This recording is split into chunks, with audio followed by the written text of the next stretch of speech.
for the support of the glorious cause. I beg they will accept my most cordial thanks for this distinguished testimony of their approbation.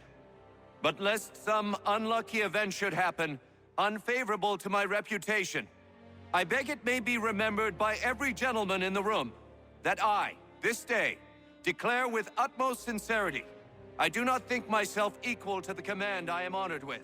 Truly, there is no man better suited to the task. I beg leave to assure Really? the Congress that I as can no think of several. pecuniary consideration could have Charles tempted me to have Lee. accepted this arduous employment at the Do I expense know of my you? domestic ease I would not and expect happiness. you to remember. I do Come, not wish to Connor. make There's any someone I profit want you to from it. meet.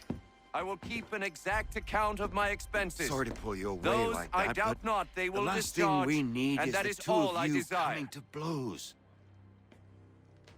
Now, Connor, allow me to introduce you to our newly appointed Commander-in-Chief, George Washington. Ah, so you're the one who saved Sam and John at Lexington. It was the Patriots who did that.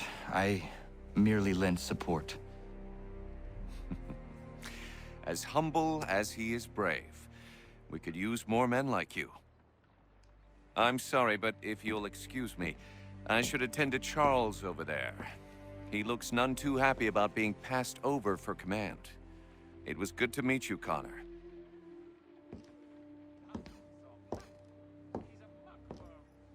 Tell me you have news of Pitcairn.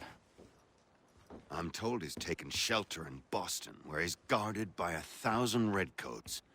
The only way you're gonna get at him is if we draw him out. Lucky for you, we're launching an offensive against the city in order to do just that. Israel Putnam has been given command of our forces.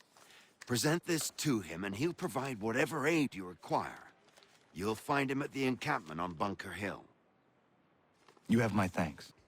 No need. It's the least I could do.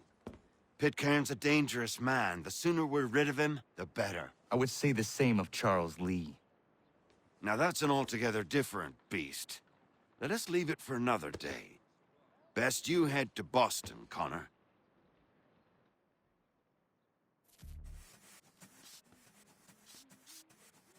Yes, we did. Barn, Scarlatti, and Pergolesi. So rare to receive anything these days. It's a miracle my mother got them bushes. Still here, are you?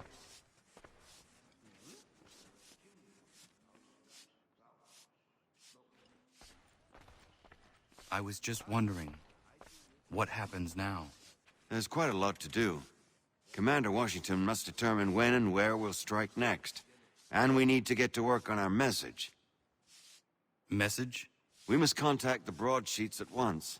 Ensure it's clear to everyone that it was the Loyalists who fired first in Lexington. But no one knows who fired first. Which is exactly why we must spread the news quickly. We'll determine public opinion. This seems dishonest. Perhaps, but so what? People must believe we acted in self-defense, else we've committed treason. But you have. Better to bow and scrape before a tyrant, then? Is that what you suggest? No, of course not. No one should be denied freedom.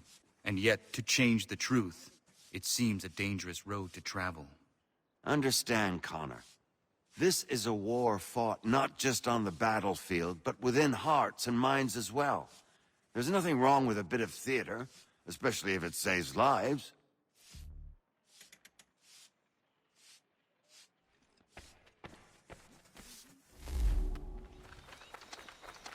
Hold and state your business!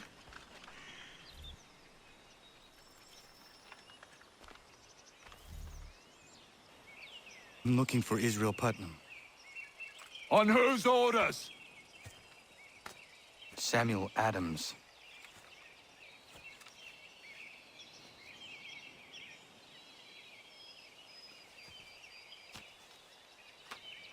Follow me. This is not Bunker Hill. Aye, it's Breach. There's been some disagreement as to where we should encamp. Any news from Boston? The Tories aren't moving, and any time we try to press them, we lose a dozen men. I think Putnam and the others plan to assemble artillery on these hills. A good shelling might make the Redcoats rethink their strategy. And what of John Pitcairn? That bastard's the cagiest of the bunch. He's appeared time to taunt us or send the guards by way of cannon fire. It's all right, though. He'll have what's coming to him soon enough. Putnam's just up ahead. You call me? I don't care much for your excuses, gentlemen. We could be building on Bunker Hill. Reed's is closer to the city, but it is also closer to their artillery! Our orders came from men so divorced from the situation, we are compelled by reason to employ our own fight, to make a proper determination.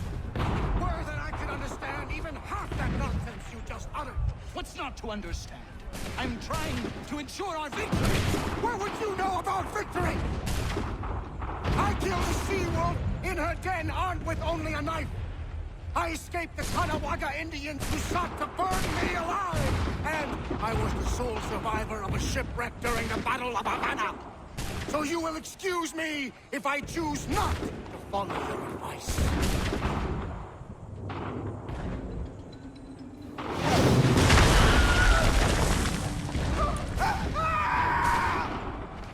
I rest my case. I'm going back to Bunker Hill. Good day, gentlemen! General Putnam, What? I'm looking for John Pitcairn. I was told you would be able to help me find him. He's tucked away inside that city with no reason to leave. As long as that ship continues its assault, we'll never flush him out. But if the ship was silenced, Oh, that poor John might be forced to get off his arse and come forward. I shall fly this flag to signal my success. And I shall speak fondly of you at your funeral.